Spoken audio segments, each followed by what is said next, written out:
Sahano Manatu Saviryam Karavavai Tejasvinavaditam Astuma Vidveshavai. Om Shanti Shanti Shanti. Hari Om Tat Sat. So last week we started our study of Patanjali Yoga Sutras, and somehow we lost the recording from last week. So it's necessary to review a few things, salient points from last week, just by way of introduction. What we discussed last week was the structure of the sutras. 4 chapters are there with around about 200 sutras or aphoristic threads. Aphoristic threads means that you put something out which acts as a kind of trigger for learning purposes. Having discussed already with students the subject matter. What is the subject matter? Subject matter is around the subject of yoga as one of the 6 philosophical systems that can broadly be headed under Vedanta, even though Vedanta is seen to be one of them, but incorporated in a whole umbrella, really, of complementary ideas.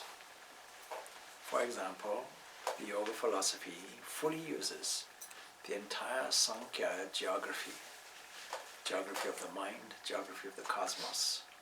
The whole arrangement is adopted. The difference, of course, is 2 eternals are there in Sankhya.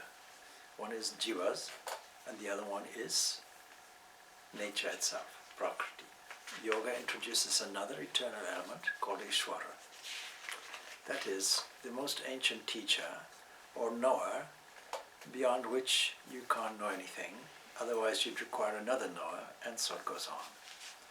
There's no indication that this Ishvara has any properties such as creation, sustentation, dissolution, any element of benignness, or any element of kindness or love, or any of these things that we attribute to the personal God of Bhakti.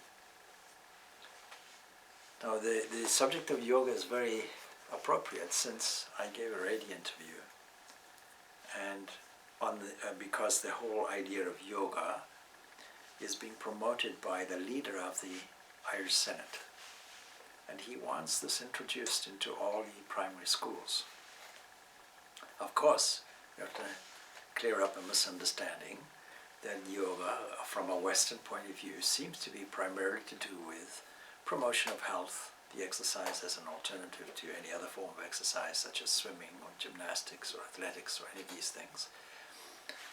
And of course, the original idea that Patanjali brings out as a philosophy is viyoga, a separation, not a unity, even though the method would be something like a yoga. The result would be, ideally, a viyoga, a separation that equates to freedom. Freedom from what? Freedom from all material things and physicality. And the highest expression, most subtle form of matter, according to Sankhya Yoga, will be something called chitta. That is, we can say mind. Mind, you heard the phrase, mind over matter.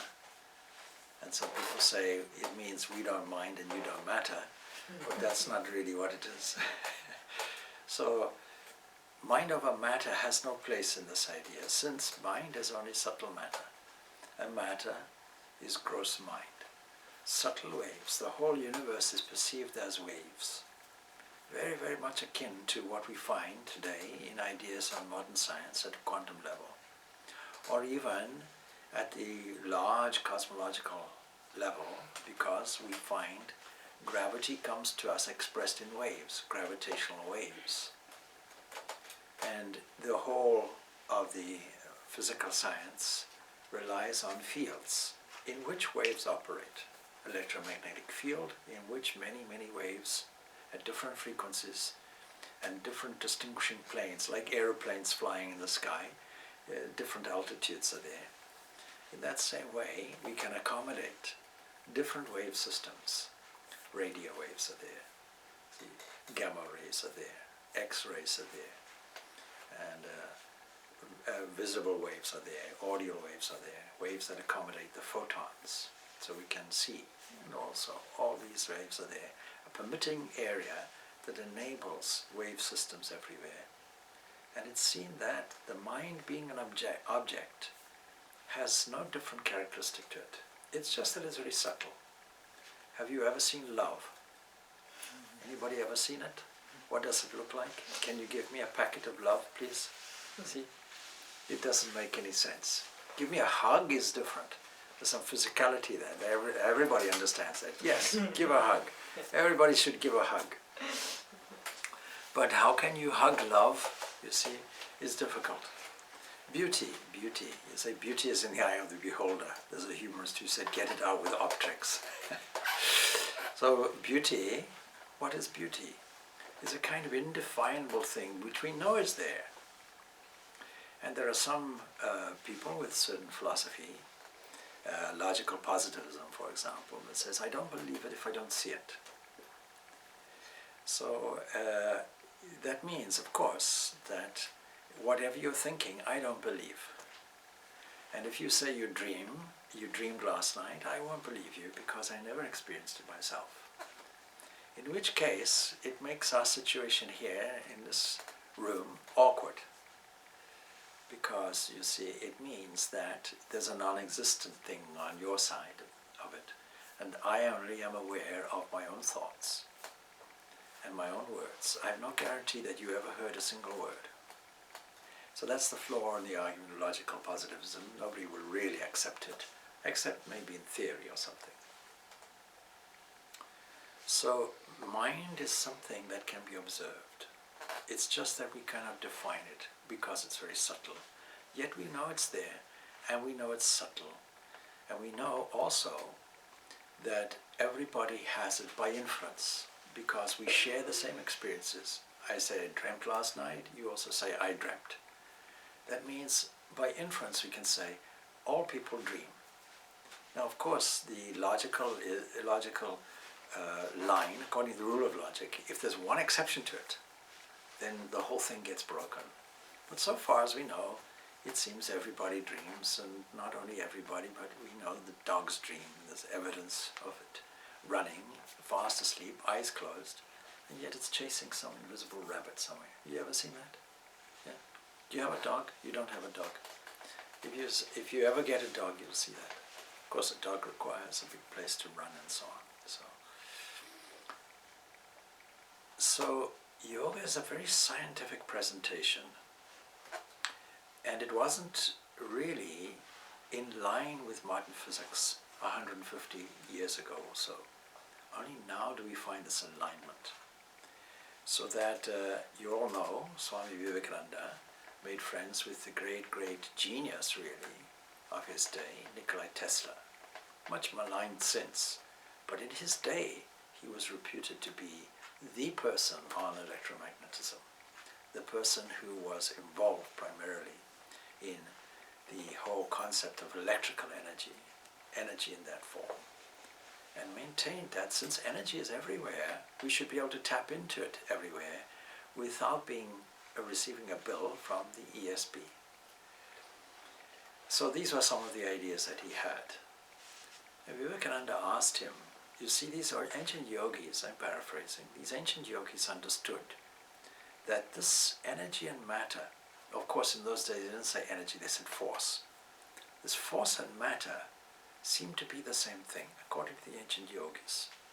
Is there something, some way that you can prove it? Some mathematical formula that will demonstrate this? Mathematical equation means it's a description of something that can be observed and experimented and verified.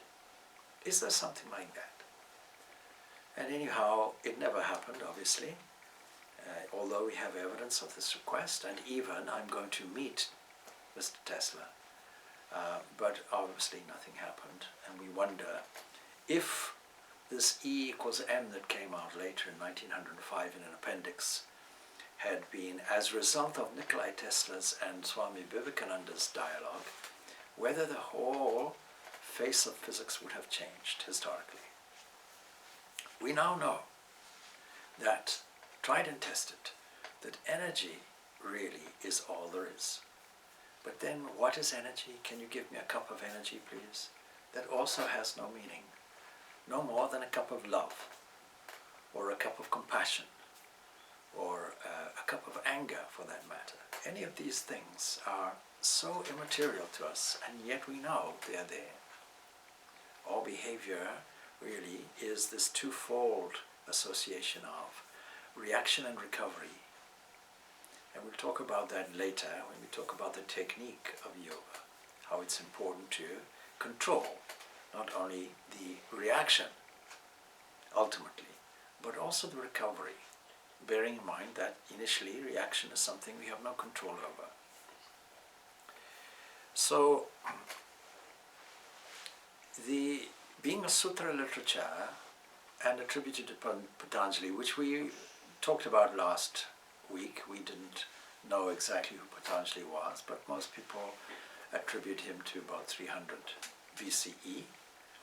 And there's an idea that maybe he was absolute genius, because if he was the same Patanjali that made a commentary on Purnananda's grammar and was a doctor, physical doctor, medical doctor, and so on and so forth, all of these things, then of course he would be a genius.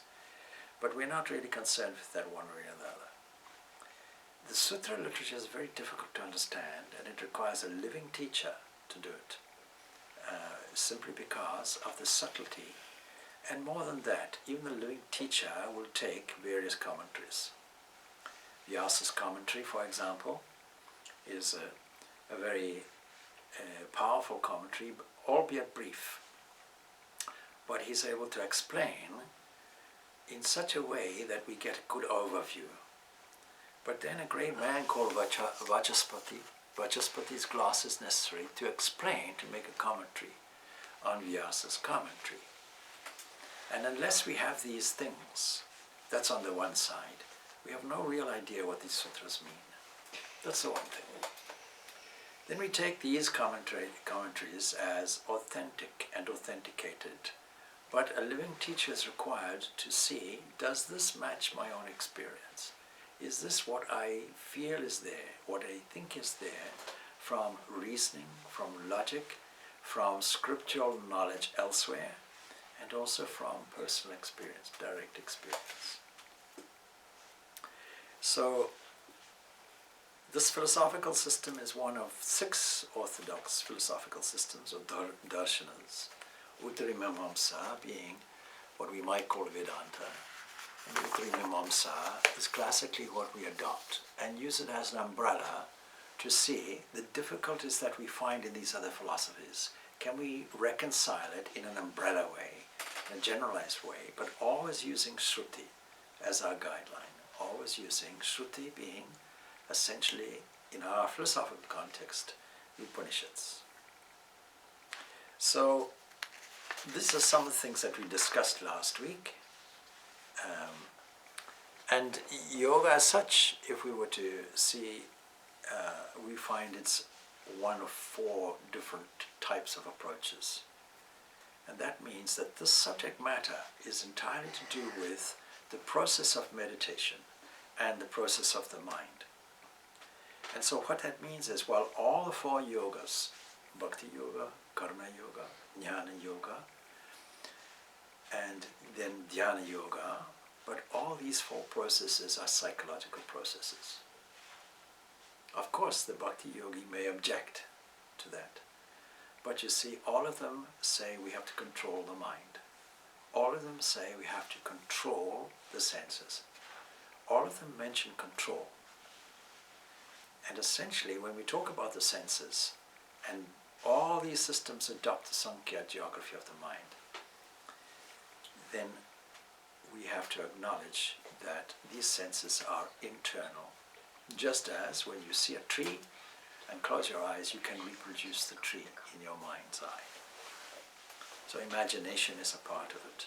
And Bhakti Yoga relies very heavily on imagination, evoking imaginative scenes. To make sure that the emotions rally round, we need to construct an image of God and His angels living in clouds and heavens, and all these delightful scenes, in order to combat imagined demons everywhere. So if you exaggerate a personality type like that, we're sitting here in a room and somebody who has a particular psychological aberration might think, well, we're sitting here, I'm nice and comfortable, it's nice and warm, I think it's nice and warm anyway. What happens if a plane comes and dives through the roof and disrupts the whole thing? You see, a hypothetical situation, all you can do is make another imaginary hypothetical situation to counter it. What happens if a burglar comes and enters into the door? What happens if a policeman comes in behind him? You don't know, you see. So a hypothetical situation requires a hypothetical solution. So we find all these things mentioned in the 13th chapter of the Bhagavad Gita. We find this Janena Tvani Paschanti Kechat Atmana Atmana Anya Samkhena Yogena Karma Yogena Chapari. So all of this is there, since some behold a self in themselves through what? Through the purified mind. And all of these yogas, Bhakti Yoga, Karma Yoga, Jnana Yoga, require this prerequisite condition that the mind has to be pure, purified mind. What does it mean to be purified, to have a purified mind? So we can go into this in a very scientific way, understanding first of all, does the mind have parts? Are there various sections, like sections in an office, that deal with different things, different factors? And so some behold the self in themselves through the purified mind by meditation, others by the path of knowledge, and yet others by the path of action. These three things are mentioned. Still others, not knowing these ways, worship as they heard from others. See, in this one thing, in the 13th chapter, 24, 25 stanzas, tell us very clearly that there are these four approaches. Now this is a very modern way of looking at it, modern meaning, that Bhakti Yoga, for example, was not really emphasized in the Upanishads. Just a word called upasana, worship, or something like that, with no elaboration or elucidation on it. We find the nearest coming to it is the Svetashvatara Upanishad, which now mentions a certain worship of God, namely in the form of Rudra, which later became Shiva. And we find an inference of Karma Yoga in Ishopanishad, wishing to live 1,000 years. See, not 1,000 years, 100 years.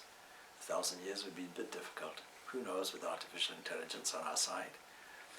If you wish to live a full lifespan, deemed generally to be 100 years, you see. And it mentions how you can enjoy the fruits of your work provided that you are detached from it. The first time we find an inference about Karma Yoga there. But otherwise, you see, we find it is mainly emphasizing the principle of Brahman, the principle of Atman, the principle of their unity, the principle of the myth of this world. And so yoga adopts in some way this because it is an orthodox philosophy and therefore it has to accept the authority, partially or fully, of the Vedas, having its own interpretation, no doubt. And we have to look to the Brahma Sutras to find out and consolidate what these differences are, and look at the various commentators and how they approach these same stanzas from their own philosophical point of view. Sometimes distorting things so badly to bring things round to their clothing fit, if you will. So this idea is constantly there in different ways, and when you boil it down, you'll find the differences are rather cosmetic and just on the technical level when you employ other approaches. And so nothing gets denied. Dualism does not get denied, it gets supplanted. It gets superseded. And ultimately the final superseding, the Vedantists would claim, would be from the non-dualistic point of view. Now, of course, those who academically display the subject will leave it there as a cutoff. But those enlightened souls will say, no, it's like filling a vessel up to the top. Now everything is full. And a realized person, Vijnani we will say, and now it's overflowing, actually, and operating as a spirit of welfare and generosity to the whole of all beings, primarily the whole of humanity, because it's the humans that require elevating. Vivekananda, on his return from the West, was approached by many people, thinking he was well off and got a lot of money from the West, a kind of society dedicated to rescuing cows. He was approached by somebody there. Will you give us some money for it? You see, these poor cows, you see, there should be a shelter for them. Nobody's looking after the cows. And cows are so sacred, like one of the family. Won't you help us? What was his reply? Would you help us for the poor people? And they replied, oh, it's their karma. Yes, imagine. And we still have this attitude. Many people have this attitude today. They're dismissive. Particularly if you live in a land that has a great deal of poverty. Because, you see, we have the saying, isn't it, that familiarity breeds contempt. You see one beggar, your heart may be moved. If you see hundreds of them on a daily basis, unable to cope with all of them, then you may just bypass them and be blind to them. And the one excuse is, my karma's okay, it's your karma that's the problem. But is it not my karma to look after you see? Don't just dismiss it. Where's your sense of compassion? We had fairly recently a strategic day for the Dublin City Interfaith Forum. They did an interesting exercise. What is it that you like about your religion? And what is it that you dislike about your religion? And what do you like about other people's religion? You see, the question was very easy for me, because we have such a breadth of attitude and feeling. We don't just tolerate the other religion, we accept it. And I always recall how Swami Vivekananda made a kind of theoretical composite religion. I'm going to add to it a little bit, because he left out Judaism, I think. He said, if we have the organizational capacity of the Christians, if we had the fraternal feeling of the Muslims, if we had the philosophy of the Hindus, compassion of the Buddhists, see, and I'll add to it the traditionalism of the Jews. If we had these components, what an ideal religion it would be. And I mentioned this.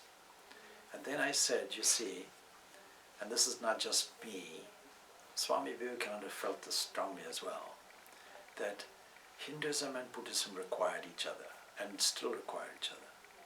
Because Buddhism, and they may not agree with this, their metaphysics may be a little shaky, a little difficult to resolve answers to if you apply it.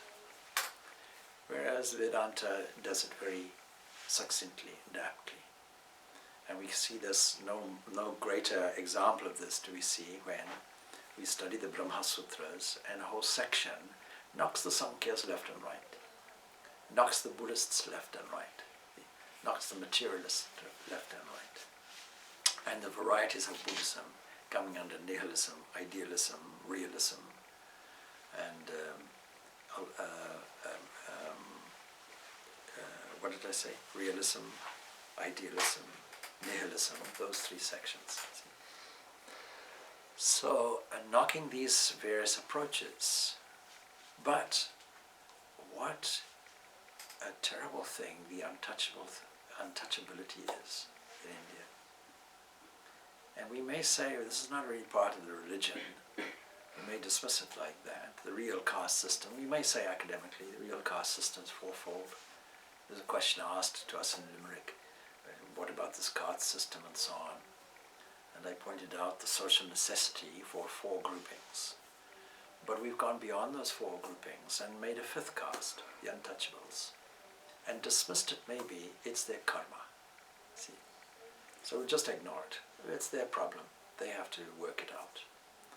The Swami Vivekananda had a very different idea, and the ancient rishis had a very different idea. And you could say that we are compelled, once we see this oneness everywhere, we're compelled for this divinity, this divine feeling and attitude, this blissful essence to bubble over and reach every corner of the world and uplift humanity out of sheer love and compassion and sheer worship and reverence for that self, that God that we see everywhere.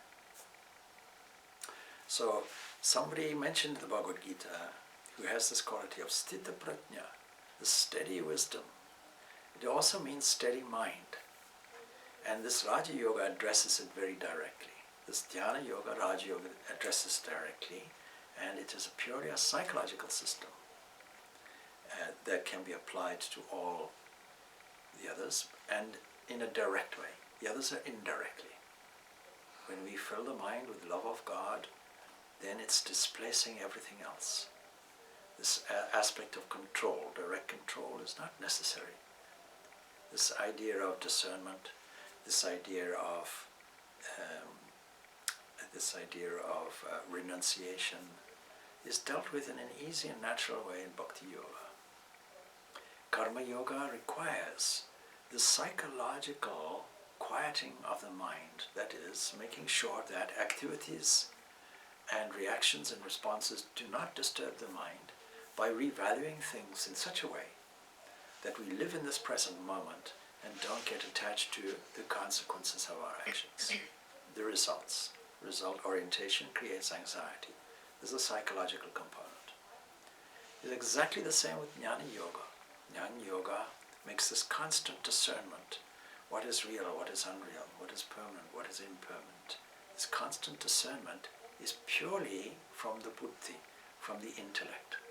It's purely a psychological process of clarifying things, and as a result, monitoring the actions and reactions that we have psychologically. The mind itself is the problem. The mind is the fragmenter. The mind itself is the telescope through which we look. And we all have to bear in mind, and every system will tell it, that if the mind is like a telescope, some instrument, some material instrument that has certain specific functions through which we look, then we also have the freedom to look introspectively at the telescope or the mind itself, and ultimately the freedom to look away as well and use it whenever we wish. This is true freedom. So this is the yoga's aim, is in fact the yoga, freedom or separation from matter, because man has fallen into this mix-up, is what it is. Fallen means the original state seemingly degraded into an identification with matter itself. The subject seemingly mixed up with the object. The seer being mixed up with the seen. This is technically called egoism. And egoism, of course, is one of the great, great difficulties and great obstacles, kleshas, in the system. So, three eternals are put forward by this yoga system in the contradistinction to the Sankhya. And Ishvara would be the third component, but it says nothing about what that Ishvara or Lord is. But it's understanding that the subtlest part of matter is mind, and mind is chitta, and chitta requires explanation. Now Swami Vivekananda gives a wonderful, wonderful commentary on what chitta is. But before we go into that, we need to understand what the commentators mean by this, broadly speaking. We have to understand what we mean by mind. By mind, the Kapila being the most ancient psychologist that we know of, or psychiatrist even, if you like. I'm not sure if he had an ancient couch that he made people lie on, but certainly he understood the geography of the mind, something that we can learn from today, something that psychology can learn from today. So this ancient psychologist Kapila is there, and not only did he understand this geography of the mind, but he was able to apply it universally to the entire cosmos. And intrinsic to the system will be the system of triguna, three evolutionary forces that have a kind of binding quality to them. And it's this binding quality, we can see it as the glue that holds and expresses the whole of nature. And if we were to resolve everything, of course, this is not modern scientific point of view, but no doubt it will come out like that eventually.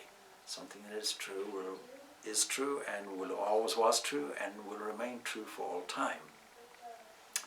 But it's one of the reasons also why the modern physicists, and when I say modern, I'm going back 100 years or so, resorted to this Eastern way of thinking and Eastern philosophical explanations to find out what more can we know about this physical thing that we call the world, nature, this world that we live in, and see if we can resolve some of these mysteries. At the moment, as soon as we start going away from generalizations, we get into trouble. We're living in an age of specialization, and every specialist wants to divide everything. It's one of the reasons why today many of the neo-atheists are really, who are scientists, are specialist scientists. They're looking at the narrow view. They're not looking at, you see, this is Raja Yoga, this Patanjali Yoga Sutras. This is called Raja Yoga, the royal path, the royal way, the royal yoga. And the royal yoga, or the royal path of science, is physics. Once you understand physics, of course, you understand everything physics, including biology. So when you go to this highest generalization, you can find it in the language, general relativity. You see, you can find it in the language of a unified field theory, unity being emphasized. A theory of everything. That is, if I know one principle, then I can apply it everywhere, not only at the micro level, as it were, but the macro level also, and reconcile two apparent disparities. What are they? General relativity on the one side, and quantum mechanics on the other side. Without getting into it and being technical, just suffice to say, what things look like at a certain sub-level is very, very different in behavior, in laws, in operation, and in how we can measure or not measure it, or predict or not predict it, to that at the universal level where the senses can reach out and see things in a more concrete way. It's as if we have a line above which we apply things that relate to our own sense organs. Below that line, when the sense organs no longer become relevant, something is different there. And because we cannot grasp it, we haven't got the instrumentation to grasp it, it remains for us a speculation, a mystery. Previously, before this discovery of quantum mechanics, the world was fully known, or seemed to be known, fully predictable. No mystery whatsoever, all just requiring I's dotted and T's being crossed. That's all. And people boast about it. Lord Kelvin, I think, was the person who says, we pretty much know everything now. And then the bombshell, 1905, special relativity came. And quantum, the idea of quanta came, upsetting all these scientific ideas of wave systems. Now I've just said everything is waves. But quanta doesn't come as waves, it comes as packets of waves. But it depends how you see it. So all of these apparent contradictions and paradoxes are there, and we have to see if we can grasp it. Coming back to the mind, therefore, what do we mean by mind? By mind, essentially we mean three essential components.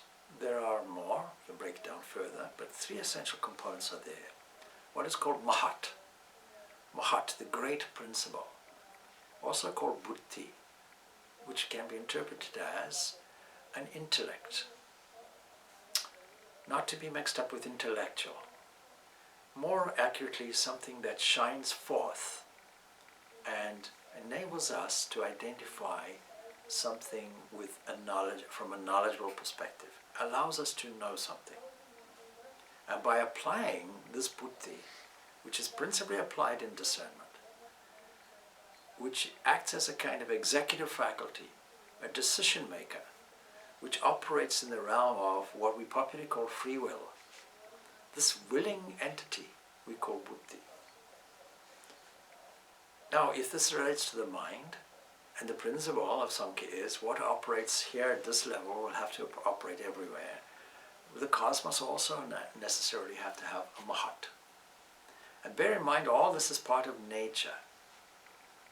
this eternal entity that shifts and changes and has also a potentiality as well as an expression. First expression is this Mahat. It's no surprise, therefore, that we find this discriminative faculty in what we collectively call our mind. But to remove any confusion between Western, Eastern psychology, the word mind, and so on and so forth, let's try to be a little bit more careful and let us understand that the mind is seen to be an instrumental thing. Today, people confuse mind and brain, and mind and brain means there's no instrumentality anywhere, which means that consciousness becomes a very hard problem. How do you explain if you say we'll take the whole of nature and put it into an insentient category? This is a relatively new thinking because, see, Descartes started this in a sense. He said that there are two things, mind and matter. He came to that conclusion. And his aim really was something that transcends it is spiritual. God transcends it in his view. But you see, we have to, so God is the primary cause, as always accepted. But matter is just something that is mechanical. It's deterministic. But mind is something very different. And by making this duality, the mistake then was to extend that and say, well, the whole thing then, we don't require a God and we don't really require a mind actually. Why can't we put it all under the category of matter? It's all matter, it's all material. And in this way, they have come close to the idea of the Samkhyas. Because in a sense, that's what we understand. That the only change and difference is one of subtlety. No disagreement there. The key difference is that when you do this, you take away the apparent organic nature of nature itself. You take its dynamic aspect away. You say that then you have no causal relationship except for randomness. And so unfortunately, how from this unsentience, dead matter, do you get something living, something organic, something that seems to have a self-reference point, and something that has a consciousness? And this ultimate consciousness that comes out in man, that we can see comes out as the highest intelligent point of view called buddhi. How does this arrive, the subjective consciousness, from just insentient matter? And if you take laws of conservation seriously, and it's certainly serious in an enclosed context, in a closed environment, then you'll have to understand that you can't get anything new. What comes out as consciousness has already to be there. Even though it may be subdued, it may be hidden, there may be evidence of it as evolution continues, as an unfolding takes place. But it culminates in a full consciousness which we call man. So there has to be this essential separate entity that is able to act as an initiator, even by magnetic control. Magnetic control, by that I mean, by its presence everything else mobilizes. Something that is there, and something that is reflected then in the seemingly inert matter. That makes much more sense. And so while the Sankhya philosophy is intrinsically atheistic, with no God whatsoever, and no requirement for it whatsoever, you cannot do away with jiva. You cannot do away with purusha. You have to have some entity that doesn't go anywhere, that doesn't change. And so in the mind, which we can clearly observe and see, and therefore control and manipulate, and the universe as such has this mahat principle, this buddhi, a creative principle. And from there comes ahankara is the next thing, a sense of self-reference. We might say a sense of I, aham, I. We can easily see it at the human level. But can we see it at all the other cosmological levels? Can we say that the electron knows exactly where the proton is? Can we say that the proton and electron combination, proton, neutron, electron that we call atom, knows where the next atom is? And if it's not like that, how do we get combinations? Is it just random bumping into each other and somehow, in some way creating something? Well, statistically, it's unlikely. The universe as such is a very empty place. Its dilution there's a statistical number on it, but it's pretty much empty. It's an empty place. The whole of the density of the universe is something like about 2 drops of water in an ocean, something like that. It's very little there, actually. It has to all be squashed in and condensed to say there's anything really substantial there. So the idea of things randomly bumping into each other and so on and so forth really is just a way out. It's a cop-out to say that there is some kind of sense of individuality there. This is what we mean by ahankara, and we can see it in the psyche as well. The self-reference. Everybody understands I. But can you define it? Most people associate it with the physical, and they're quite happy with that. And yet the physical can be observed.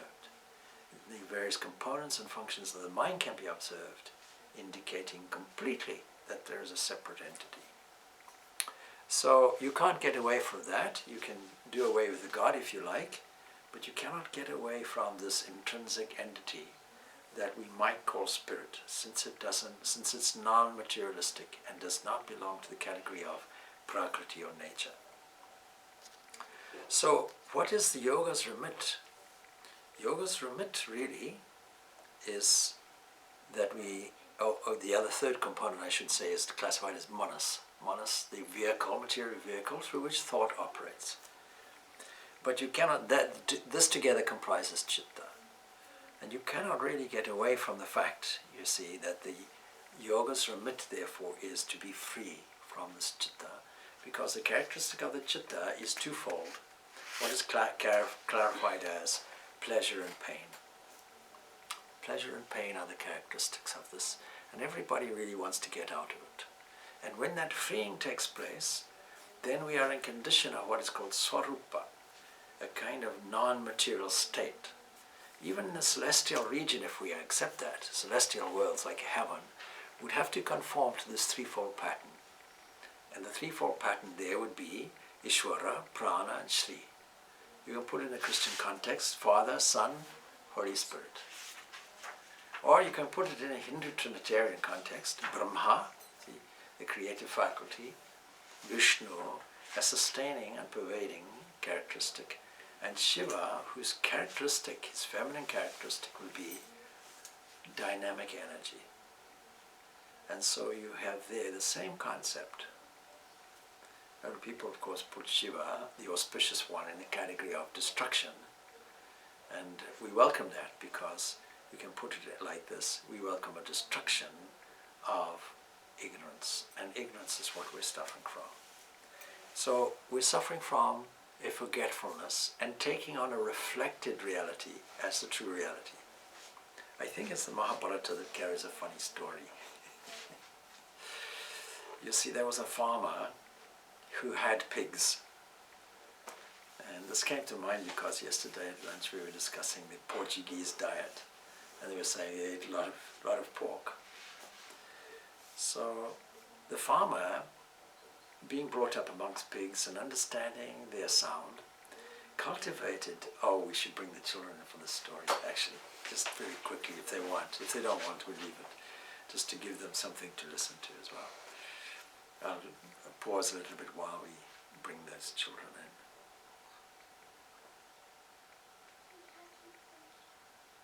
You want to hear a story?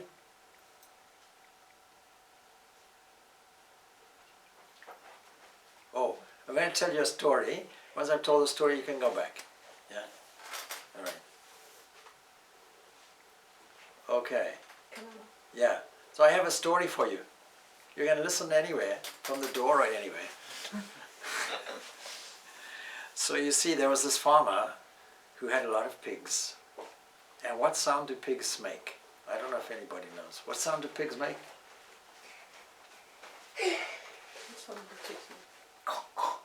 Yeah? It Interesting. Yes. She knows what sound a pig makes. All right. But this man, he discovered that he could, when he was by himself, he practiced the sound of a pig. So he was able to reproduce the sound to such an extent that when he made it, the other pigs thought it was a pig and they came to him. So he thought, I have this tremendous gift. I don't know anybody else who knows this. I don't know anybody else who can exactly reproduce the sound of a pig. And if you close your eyes, you think that's a pig. So he decided that he would set up a big tent. He set up a big tent and started making these noises. And people thought, there's a pig in there, let me see. And they saw that he was just one man making this noise. So he decided, he was a businessman, he decided, I'll charge money. So people paid a lot of money at a carnival to come and see him. And he sat there and he said, right, close your eyes. Everybody closed their eyes. And he went like that, see? And everybody thought, is there a pig here? So beautifully he did this, that they thought a real pig was there. They all clapped. And people outside wondered what this noise was. And they saw a sign, you see. The pig-sounding man, please pay. And the entry fee was €2, I think. I don't know what it was. And they all came in.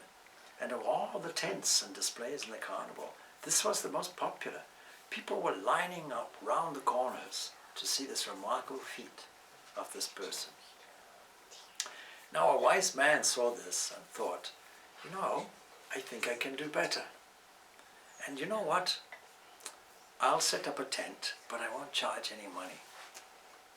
So he also advertised authentic pig sounds found here. And a few people came in, they filled the tent. You know, if it's free, they wonder. They think maybe this is a sample, maybe he'll charge later once there's many people. And you see, what he did was he had a real pig with him. And he put the pig under his arm, must have been a baby pig. And he said, all right, 1, 2, 3, and he squeezed the belly of the pig, and the pig sounded more authentic than any other sound, any other person who could produce such a sound. And everybody booed and hissed, bah, how can you, that's fraudulent, you know. And they left in disgust, and all went back to the other tent and lined up and paid their money. So you see, the authentic things, we don't want to know the authentic things. We want to know the artificial things.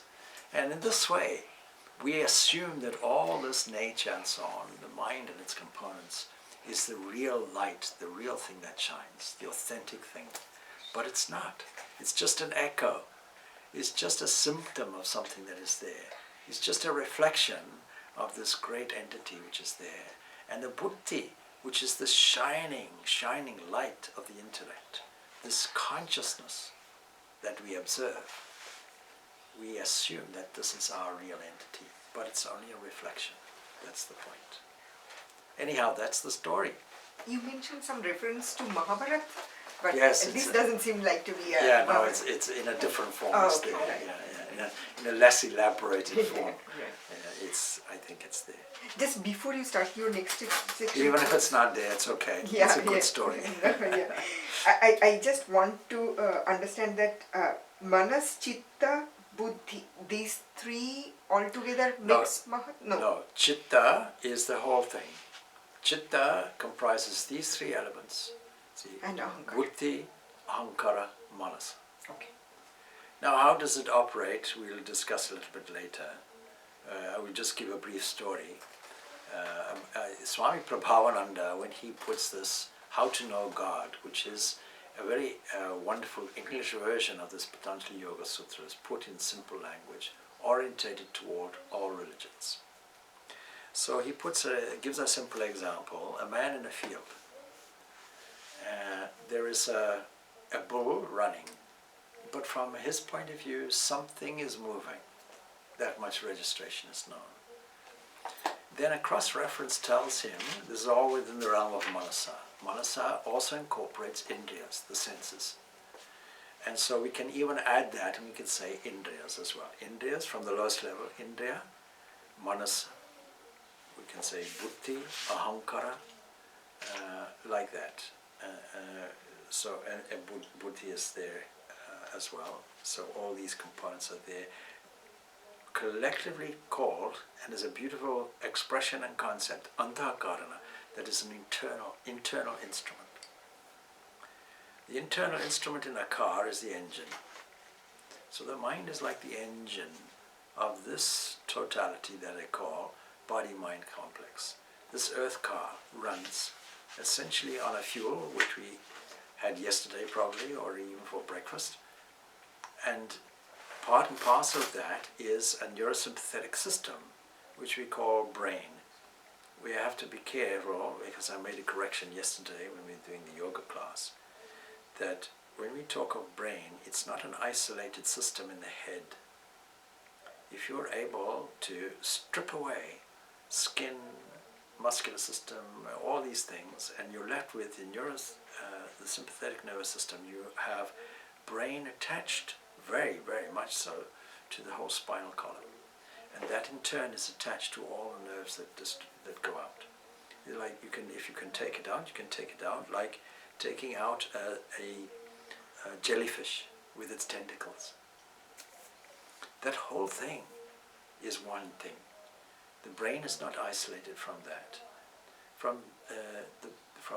To the extent that people who have a very enlarged corpus callosum, a very enlarged brain, where you'll find maybe through a disease or water on the brain or something along those lines, where most of the brain is not functioning, a person is still able to think with the stem of the spine attached. Remarkable, actually. So there have been some very good studies on this, principally at the University of Virginia in America, where they do studies such as this on consciousness, as well as near-death experiences and all these other things. The question that they're examining is, can there be consciousness without a brain? Now, according to this system, of course, and all the other systems derived from it, consciousness and the brain, these are two separate things. The brain is just an instrument. So it's a bit like saying the light is not working, and we have to blame the light bulb. As soon as we take the light bulb, dissociate it from the electrical current, and expect it to be a self-lighting thing, it won't work. It's only an adapter which has to be fixed into something that pervades everywhere, namely the electricity or the electrical current that is contained in the electromagnetic wave system. The electromagnetic field contains it, and it's everywhere present. And so this is an addition to the Sankhya Yoga idea of an individual spirit called Purusha. That it's not an individual thing, that when we look at it, we find it's actually an all-pervading thing, something like the electromagnetic wave system. So these various components are there, and coming back to then Swami Prabhavananda's example, a man in a field, a bull rushing toward. Yes. But the Chitta and Antakarana, are they the same? No. Chitta is the collective term for this whole thing. Chitta meaning, you can put it in this way as an English meaning consciousness, objective consciousness. What we mean in Vedanta by Chit, consciousness, is subjective consciousness. But this is objective consciousness. This is a field of waves. And the variety and modifications of that Chitta is described as Manasa, Ahankara. And Manas is the Antakarana? No. So, I'm just a bit confused about the clubbings. all right.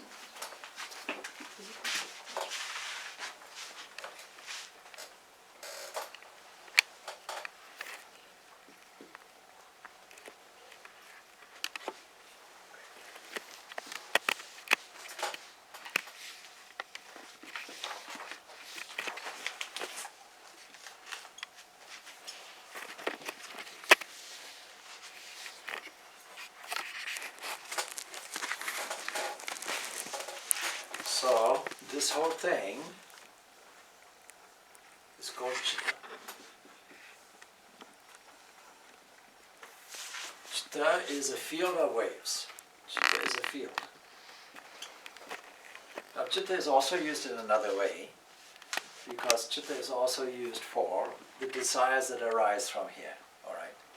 But really, chitta is like a lake, and these are waves within.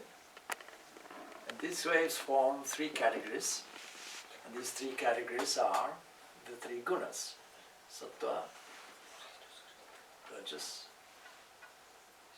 tamas. This whole thing is called antakarana.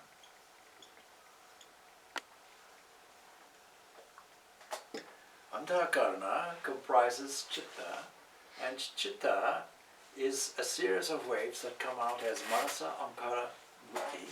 And now I'll tell you the story.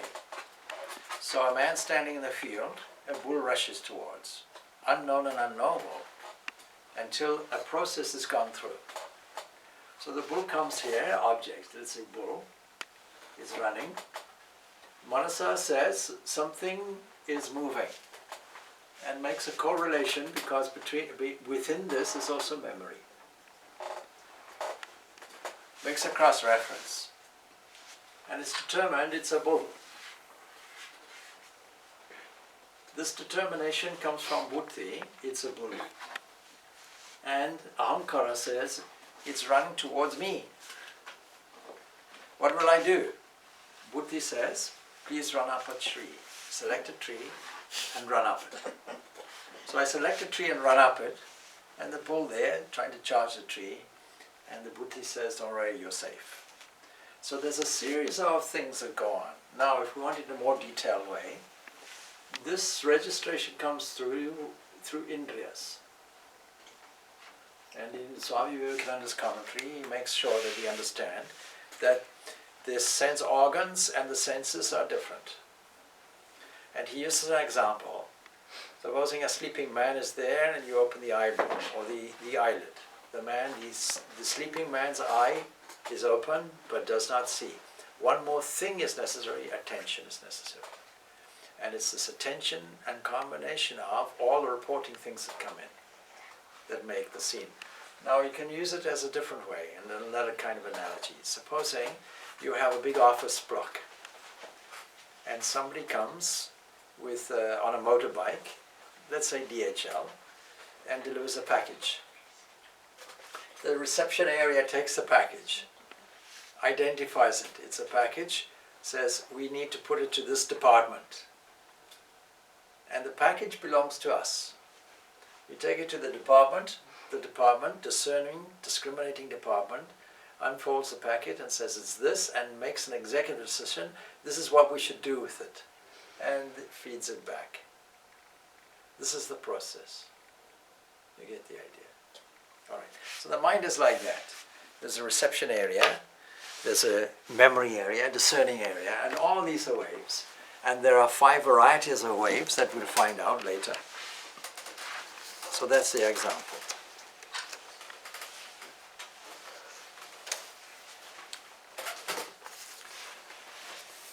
All right.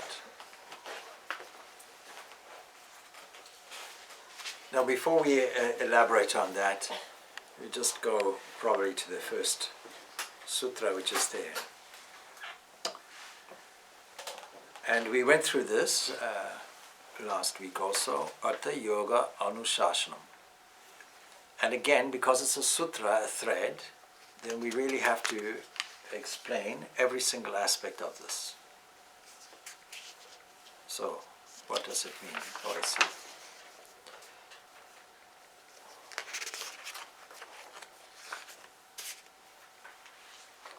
Bearing in mind, because it's a sutra, every single word is necessary, and here we have to rely on the commentators what these things mean. So atta, of course, means noun. Now, you can use the term noun in two different ways. Firstly, it's seen that, traditionally, when you say atta, it's seen to be an auspicious opening to something. So that in itself is telling. And says that Artha now is used in an authoritative sense, not in a sequential sense. So we have a different way in which it is used. For example, we have Atato Brahma Nitya, which is also an introduction to the Brahma Sutras, another part of the Sutra literature dealing with Vedanta. But that really is interpreted as that there is a response to the desire to know Brahman. This presentation is in response to a desire to know Brahman, and inevitably that means some prerequisite has to be done. A purity of mind has to be. If you make an inquiry like that, all the Shastras say that in order to make the inquiry, then a certain amount of tapasya has to be done, discipline, preparation, brahmacharya, all kinds of things have to be done. A certain element of mental control has to be done. But in this case, the presentation is not like that at all. It's simply to say, here is a subject matter, something that we discussed with students, and now we're presenting it. Presenting it in what way? As an authoritative text, since its whole subject is yoga, whatever that means. And so it's an undertaking. It seemed to be a specific undertaking, a study. That is why when we meet every week, we can classify this as a study of Patanjali Yoga Sutras. So the commentators will dismiss this as a non-sequential thing, not like as we find in the Brahma Sutras. And also we have to clarify, because if this is the first text of its kind, if this is an original thing somewhere, then we have to look, because the Shastra will tell us, Yajnavalkya says, that the original teacher of this eternal teaching is Hiranyagarbha, what we here call Mahat. So Mahat, or Hiranyagarbha, or cosmic mind, is the original teacher. Brahma is the original teacher, and therefore Patanjali cannot be an original source on this. And so we have to say it's a revised text on yoga. And revised means there's a need, the only need which is there is to update the understanding, to put it into the context of something that is more lucidly elaborated than has previously occurred, something that's going to go into greater detail. And we can understand very clearly that there's every likelihood this was the same Patanjali in that case, because he went into great detail about grammar, he went into great detail about physiology. Now he's going into great detail in psychology. So not only is he a physicist, a medical physicist in that way, but he's also a grammarian, and he's also a psychologist. And we also have to say Rishi, because how can you mention or elucidate the subject without being a product of your own product, without having this sense of the yoga? So, the subject alone on yoga can be discussed, but then the question is, what is yoga? And we find that the word yoga has two roots, yaj and yajir. Yaj means to join. Yajir means something more like to grasp or concentration. Concentration, trance, samadhi, all of these are, commensurate terms. Synonymous terms, I should say. All right. So, the whole object of this really is in terms of teaching this principle, and then we come, of course, to the first, you can say the second sutra, Yoga Chitta Vritti Nirodha, and that I think is where we left off last week. All right. But this requires a lot of explanation, some of which we have done here.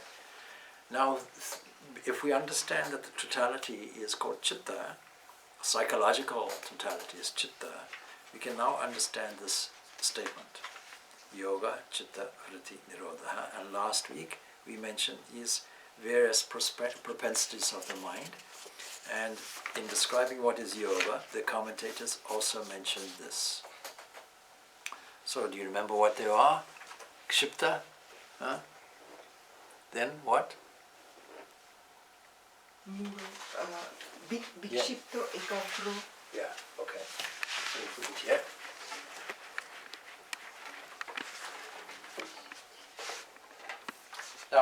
let's put it in meaningful ways. So,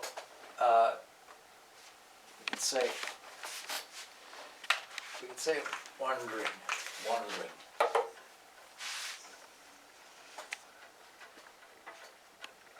Bearing in mind Swami Vivekananda, who's saying that nothing comes without, no understanding comes without the sense organs, the sense instruments which are internal, and attention, these three components.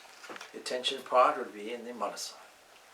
So, when we say that wandering, we have this expression, the attention is wandering, yes? So what does that mean, wandering? Bearing in mind, we have three gunas. Which guna will be operating during that period of time? Tamas? No. Rajas. Rajas. Rajas continuously acting. So we have to understand what these three gunas mean. All right. So the mind, we're talking purely in terms of the psyche, the mind as such, that is the waves in the mind, will be going all over the place because attention is not being fixed. Mm-hmm. And when attention is not being fixed, and there's a principal interest, namely the next principle, which is ahankara, that is the sense of I, everything is orientated toward that, and so the whole of this attention is scattered in every direction in a dynamic way. And so the mind is in a realm of continuous disturbance, sometimes noticed by us, mostly not. And so therefore, can we say it's a steady mind? No. So its characteristic is it's unsteady, wandering mind. Okay, then the next one is forgetfulness. Put it in that language, forgetfulness. Now bearing in mind again, three gunas operating, yeah? Which guna is operating? This would be done. No, tamas. Exactly. So here we find rajas, and here we find tamas operating. As an example of that, sleep. Now, you see, this is a very misunderstood sutra. You see, because nirodha means completely suppressed or restrained. Not suppressed, but not suppressed is a wrong interpretation, but certainly restrained. So restrained. So these are waves in this chitta, and they need to be restrained. So the misunderstanding is make the mind blank. But you see, there's a better way of making the mind blank other than meditation. Take a 4-pound hammer and hit yourself on the head. That'll do the job. Then nothing, no thought is there. So it's not that there's no thought, not at all. Because no thought means it's this forgetfulness, this tamas. And that's the difficulty. And there are techniques, unfortunately, that tell you, please stun the mind. Every time a thought comes, take a mental, psychological hammer or a mantra or something like that and hit it on the head and squash it and suppress it. You know, they were talking about carnivals. You know, there's something in a carnival. It's called whack-a-mole, I think. Yeah, a mole comes up from a hole, and you whack it, and you look out. When's the next one come? And you hit it. Somehow, fun is derived from that. I don't know why, but just to get some aggression out, probably, to bring the rajas out. You know, but the poor mole is in a state of tamas, unfortunately. So that doesn't really. You're not going anywhere, you see. So that's the problem. So it's not that you want to repress the mind, and this whole commentary, people don't read the commentators, that's the problem, will tell you that there is a ranking order of this. Then of course the other condition would be occasionally. We can put it like that, occasionally.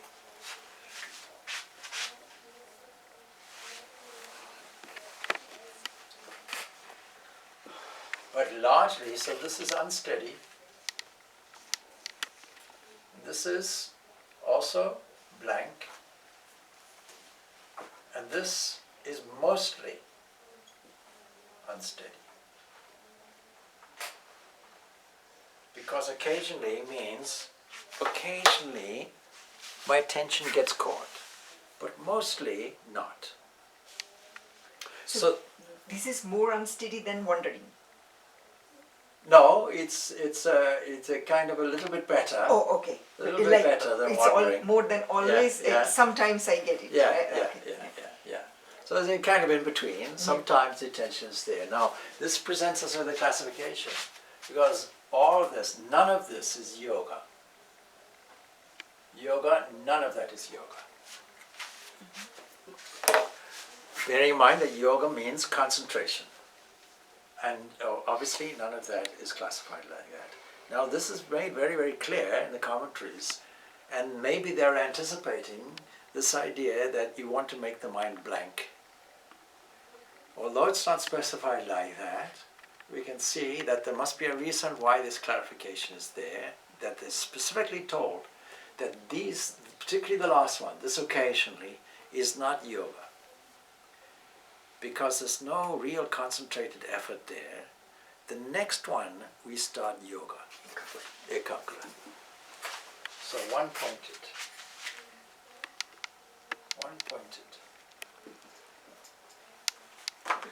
This now we start yoga, commences here. And this has some characteristics.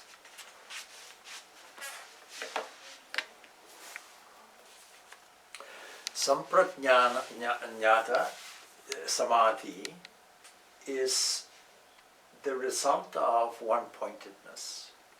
And what that means is that there is some kind of consciousness, some awareness still there, but it's a guiding light to this overall restraint, which is Nirodha. Nirodha is the last one.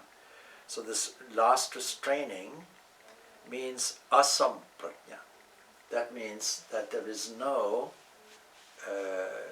specific individual consciousness there at all. Kagra has the characteristics of alleviating affliction and guiding the mind toward this next step, which is Nirodha.